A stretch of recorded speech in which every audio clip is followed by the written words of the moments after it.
Hi guys, and welcome to my channel. I'm so glad you guys are joining me every week and that we're having a great time. So today I want to talk about my take and my personal experience with interracial dating or swirling or dating the other guy. I always thought I'm not gonna marry a mixed race person, and what did I do? I married a mixed race person, which was sort of the beginning of my own growth. So for obviously the 13 years that I was married, I'd had a boyfriend before my ex-husband, and he was a black Zimbabwean guy, and it was lovely, but obviously, as you've probably read my other videos, it didn't work out. I came over, met my ex-husband, and we got married and were married for a long time. So after him, I dated a few African guys. Now I just need to throw a little disclaimer in there that even though this is about black men versus white men and my personal experience, it's not everyone's experience, or neither is it a generalized truth. It's just sharing my personal experience. I have only ever dated black African guys, so black guys from an African descent with an African culture, and that's sort of Zimbabwean, West African, Southern African, because there are slight differences as well. And the white guys I've dated have only ever been from the UK, so English, Scottish, Welsh, Irish, so that's sort of the white guys that I've dated. So and I realized that it's going to be different from each country and each culture. So when I dated the first black guy after I got married, what these are the sort of differences that I saw was with him there was a kind of expectation, and I think that's what happens when you date your own culture or your own color, is that it comes with a kind of presuppositions and preset ideas about roles, especially this is what a woman does, what a man does, and you just sort of go with it. So you know, his expectation, as it is with most African guys that I know, is a woman pleases you, has to please you in the bedroom and cook for you, like standard. He'd wake up the next morning and be like, okay, so I need my breakfast. I'm gonna go and take a shower when I come back. You know, I hope to have my breakfast ready. And I'd be like, okay. And I'd be making breakfast, and he'd be sitting there doing, I hope it's not cold, you know. And, you know, he'd be giving these sort of commands. And I remember sort of thinking, you know, I guess I went with it because whilst my ex-husband was mixed, he was of sort of Nigerian descent, his dad was. So he kind of, that role was something that I was continuing on from. But anyway, when that relationship and the other relationship, I had I dated like 3 black guys before, then I sort of just liked the idea of just black guys. So my friends would be like, you know, because at that time my world was very white because of the industry that I worked in and the level that I worked in it. So I was like 99.9% of my friends were white girls. And they'd be like, Chengi, you need to try some white meat. And I'd be like, no, honey, I don't do white meat, you know. Anyway, one day I decided I would give it a shot.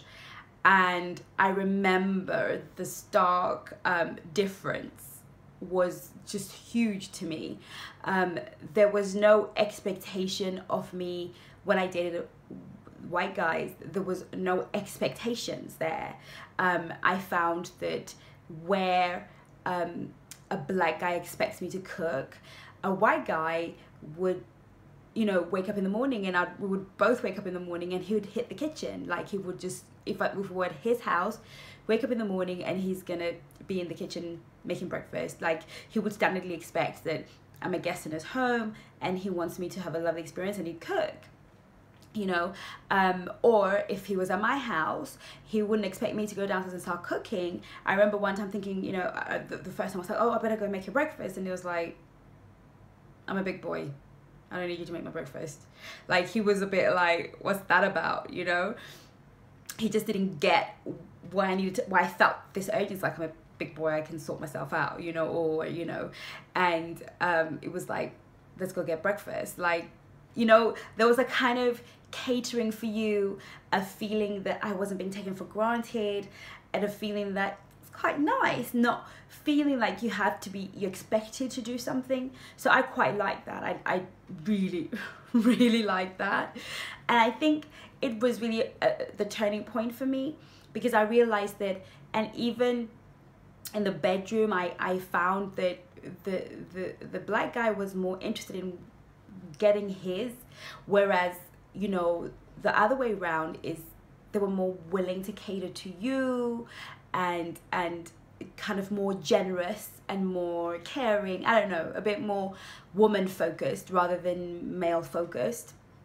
So that was like a sort of huge difference for me, and I loved the constant feeling that you were like a princess, and that you got from being with a white guy, that he almost felt privileged and lucky to be dating you, whereas the black guy just felt like, yeah, well, she's like standard, like, yeah, you know, like there wasn't that feeling that, you know, I'm really lucky, that I got when I dated white guys.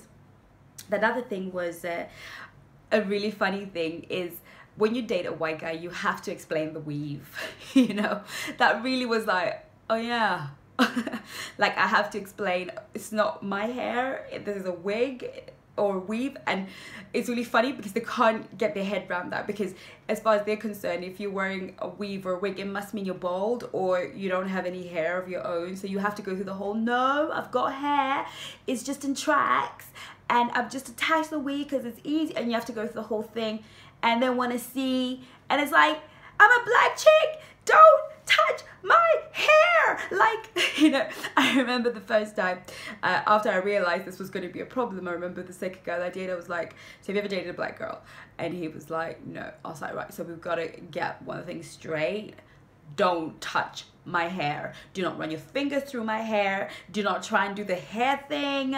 Don't do it. Like, you leave the hair alone, because it might end up in your hands or something. Whereas that's something that you don't have to tell a black guy. Like, they just kind of figure, they know, like, that's not her hair. So that was really quite fun. And that, you know, so it's nice to have a little bit of that familiarity sometimes, and in other things as well. For instance, you know, family, how sort of white guys and English guys sort of deal with family is very different from how, you know, sort of black families think of family. You know, for instance, you know, if my mom is in a jam, I remember when my dad passed away, and I was dating a white guy at the time, and he was just amazing. He picked me up, he looked after me, he was like total emotionally supportive, very, very supportive, and just, you know, gosh, you know, I totally, completely still love him, because he was so good at a time where my time, you know, when life was a little bit south for me. And he basically looked after me, but I sort of missed not dating the black guy at that time, because I was so broke at that time, and you know, death doesn't sort of announce itself, but I was so broke and I couldn't get enough money in that moment to get on the flight and go back home.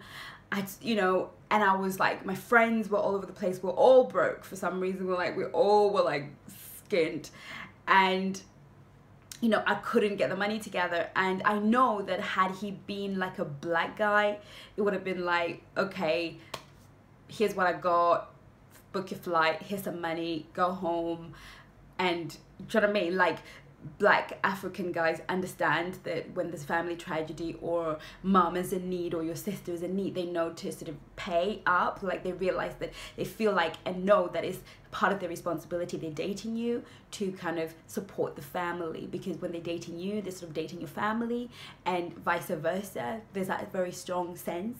Whereas with English culture, or you know, the cultures that I've dated, you know, there's you and there's your situation, and you're gonna have to sort it out, and I will give you that emotional support. So you know, he didn't offer to help out with the ticket, he didn't even ask what the kind of things that were required to make things work. He was just like, let me know when you get your flight, and you know, and it was very much, when you sort you out, then let me know so I can maybe drive you to the airport or give you the emotional support. But and it's not because they're selfish, it's just unless you ask, and I'm not into asking men for nothing. That's my problem, okay? I'm working on it.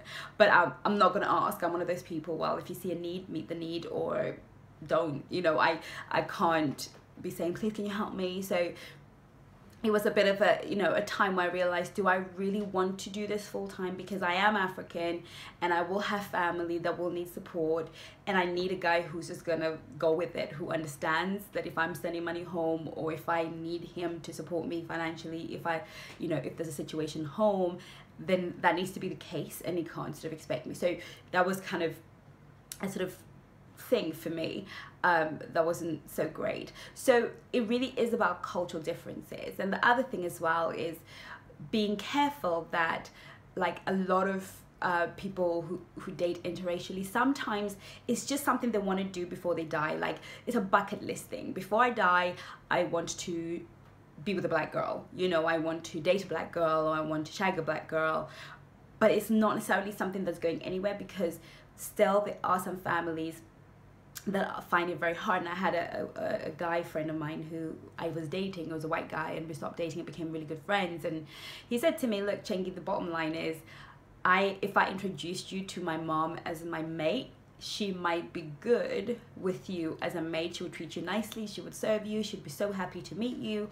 But if I was to then say that you're my girlfriend, I know she would not be happy with that. She would have an issue with that. She wouldn't say, but she would. And truth is, most white guys that you're dating, he said to me, be careful, because at the end of the day, you have to find out how their families feel about interracial dating. So sometimes, you know, sometimes you've got to consider the bigger picture, and the fact that, you know, will that family accept? And these are sort of questions you need to ask, like, how would your mom feel about you dating a black guy, a black girl, or whatever?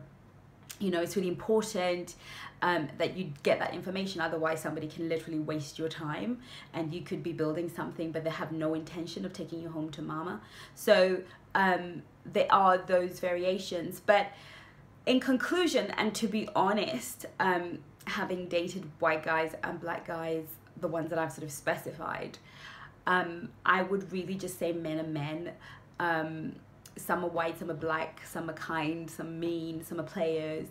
I would say that there's a benefit of the fact that you don't share culture. So that, you know, when you are dating somebody from a different race or culture, is that you don't share culture, so you actually have to get to know one another, and that can create quite a lot of depth, because I can just be Chengi, you can just be John. We don't have to be Zimbabweans or Africans and have these sort of huge expectations. I can just be Chengi, and you can just be who you are, and we can then spend time getting to know one another and adjusting to one another, which is quite nice. And you know, and I think that everyone should always be open. I think it's something that grows you as a person. I think you develop and mature as a human being more so when you expose yourself to different cultures and become intimate with different cultures. So I feel that, you know, if you are in the dating scene and you want to find love, I think, you know, you've got to get rid of the, you know, if you eliminate one race of people, or 10, you know, a huge majority of the population, because you will only date white guys or black guys or orange guys or yellow guys, then you're missing out on potential love. You know, I think that ultimately, you know, one has to be specific about the characteristics they want in a person in terms of the content of their character. But I think when it comes to race, I think it really should be a non-issue. But I also recognize that not everyone is open like that. Not everyone is willing to explore. But definitely for you guys, if you are looking for love, especially this year, just open yourselves up to what else there could be. And you will find that your experience will be so much more colorful. Your whole dating experience will be so much more colorful, and you'll learn more about yourself. But I would say that definitely men are men. Like, don't get it twisted. men are men. They will either be serious about you or they won't be. They will put their best foot forward or they won't be, because, you know, having dated both, they're ultimately guys and they want the same thing.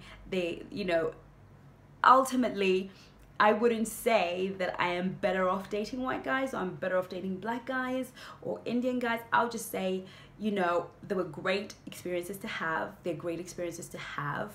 As an individual, I think I meshed more comfortably with white guys than I did with black guys. But who is to say that the person that I'll ultimately end up with is going to be black or white? And ultimately it doesn't matter, because they will be more like the sort of person that I want and they'll have the characteristics that I want. So so that's from me to you, saying have some fun swirling and be open-minded and open-hearted and enjoy. Bye.